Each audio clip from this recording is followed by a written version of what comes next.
Good morning. It's time for our daily lectionary reading for March 30th, Wednesday.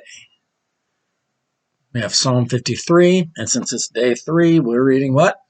Out of the Holman Christian Standard Version. 2 Kings 4, 1-7, and Luke 9, 10-17.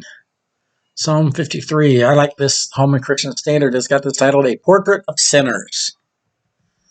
The fool says in his heart, God does not exist. They are corrupt, and they do vile deeds. There is no one who does good. God looks down from heaven on the human race to see if there is one who is wise, one who seeks God. All have turned away. All alike have become corrupt.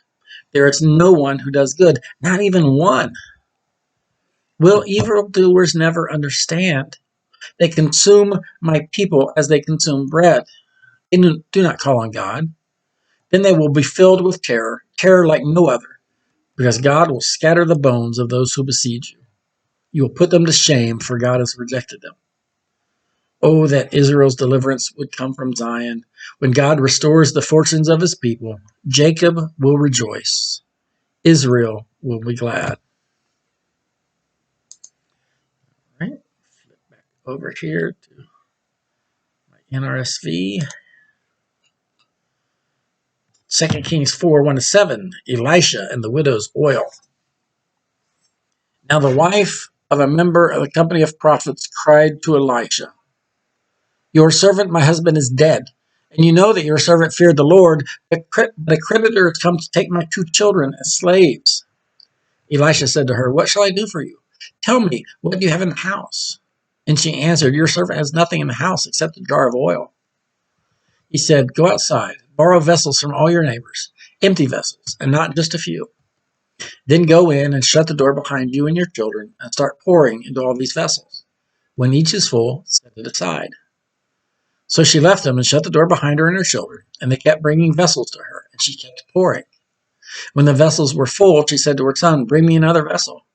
But he said to her, There are no more. Then the oil stopped flowing. She came and told the man of God, and he said, Go sell the oil and pay your debts, and you and your children can live on the rest. All right, Luke 9, 10-17, the feeding of the 5,000. On their return, the apostles told Jesus all they had done. And he took them with him, and he withdrew privately to a city called Bethsaida. And when the crowds found out about it, they followed him. And he welcomed them, and he spoke to them about the kingdom of God, and healed those who needed to be cured. The day was drawing to a close, and the 12 came to him and said, Send the crowd away so that they may go into the surrounding villages and countryside to lodge and get provisions, for we are here in a deserted place. But he said to them, You give them something to eat. They said, We have no more than 5 loaves and 2 fishes, unless we are to go and buy food for all these people. For there were about 5,000 men in all. And he said to his disciples, Make them sit down in groups of about 50 each. And they did so, and made them all sit down. And taking the 5 loaves and the 2 fish, he looked up to heaven, and he blessed and broke them, and gave them to the disciples to set before the crowd. And all ate and were filled, and what was left over was gathered up, 12 baskets of broken pieces. And that's our reading for today.